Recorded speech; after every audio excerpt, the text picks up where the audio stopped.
Welcome, friends of the Greasy Shop Rag. Today we're going to take a look at a Husqvarna 435 chainsaw. Customer complaint is that it won't start. Now we've already dug into this a little bit, looked in the fuel tank, pressure tested the fuel line, looked into the cylinder, nice and clean, no scoring, and decided that it's time to look into the carburetor. So this carburetor has some throttle linkage. It's a little unique. There's a little holder that has a snap on it. You release that, and then this holder for the throttle linkage will come off. Then we have a rubber buffer right here that holds the air filter holder in place. We just take a screwdriver and slide that rubber piece off the pin. And then we'll want to remove the screws that hold that air filter box onto the carb.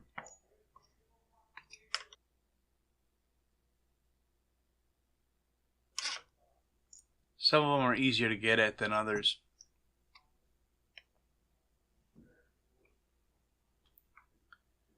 So this is kind of fumbly, but that box, that air filter box, it's really in there. There's only so much room for it to fit, and once it's in there, it's pretty good. Right. I'm just about to the point where I want to yank it out of there with a pry bar. But there it is. It's out of the way. So let's get this fuel line off the primer bulb. That gives us a little bit more room here. Slide that box out of the way. Now there is a little tab that holds that carburetor up to the intake block. See it right there. We just kind of lift that tab up a little bit, and then that carburetor will snap away from the intake. Now we're going to want to take the main fuel line off the carburetor, and then because there's still fuel in this tank, we want to plug it up.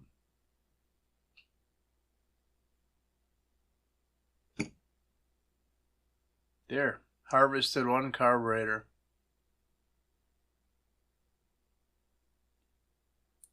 A little bit of dirt, not bad. This saw is pretty clean. A little bit of dirt there though that we're going to blow out of the way.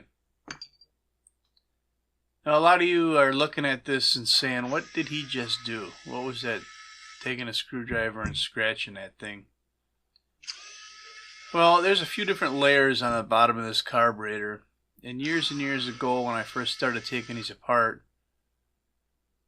at some point I must have got confused on how it went back together, and I decided I was going to scratch them so that it was a no-brainer putting it back together. All I had to do is line up the scratch marks, and that habit is kind of stuck with me.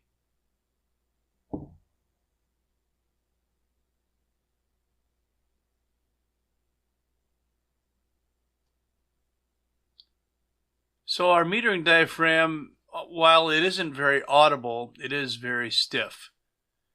And that was certainly the problem why this thing wasn't working. I don't think it was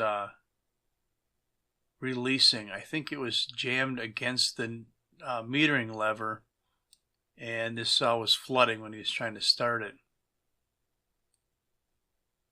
So we're going to freshen this carb up. Now to order a kit, we have to know what we have. So it's a Zama carburetor, and it's a model C1T, and then it's an EL41.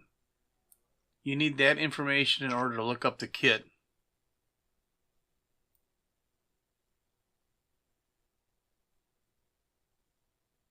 Off comes our micro screen. We'll put a new micro screen in here.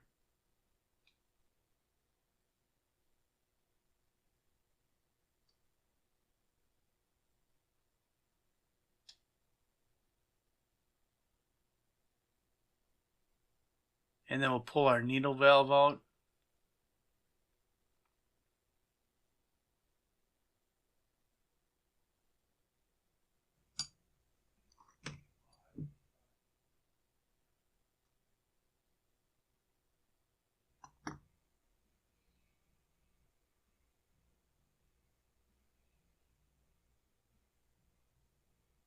Here's the needle and the metering lever.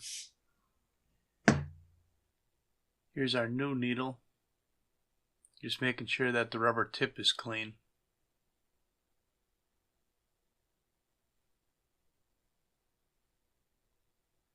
And I'm using the old metering lever and pin.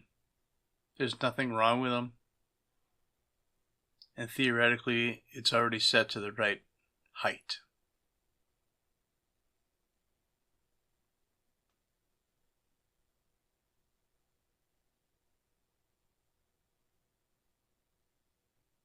And we'll just tighten up the screw that holds that needle in place.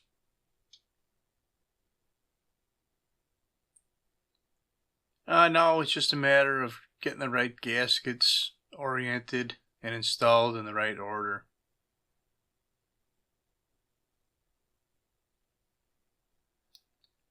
And again, another situation where I'm halfway through a project and I get interrupted. No big deal, we got right back to it. And now I'm stacking gaskets on the pump plates, I guess it would be.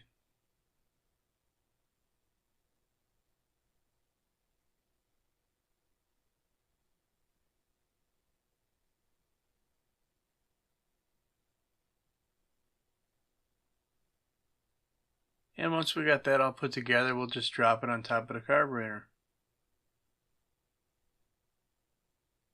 There is a screw that holds this plastic section to the outer cover.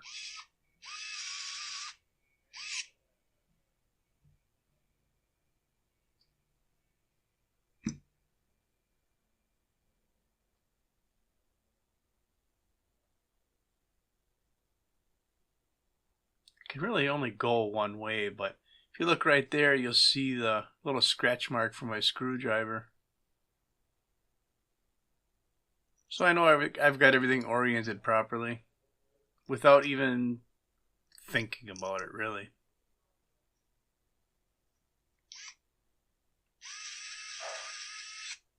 Look at him go. Alright, now we're going to put it all back together. We'll get our fuel line put on first. And we'll get the carburetor snapped in place against the intake. It's kind of nice, it holds it right there. We got to get this air box in place. It's a little fumbly. You got to wiggle it around till it gets lined up right.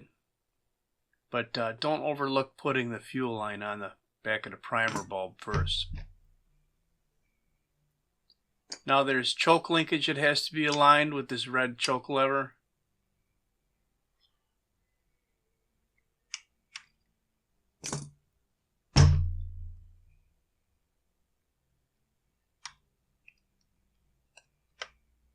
And the rubber buffer. We'll get that air box pin located into that rubber buffer. Get a few screws started.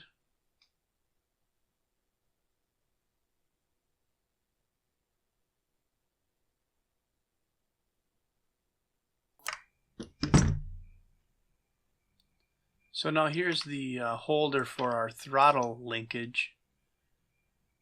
Slide it over the linkage itself and then just snap it down into place.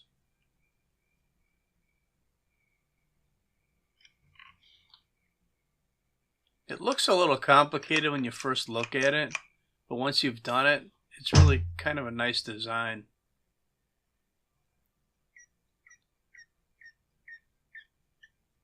So that's all I got for you on the Husqvarna 435 Carburetor Refresh.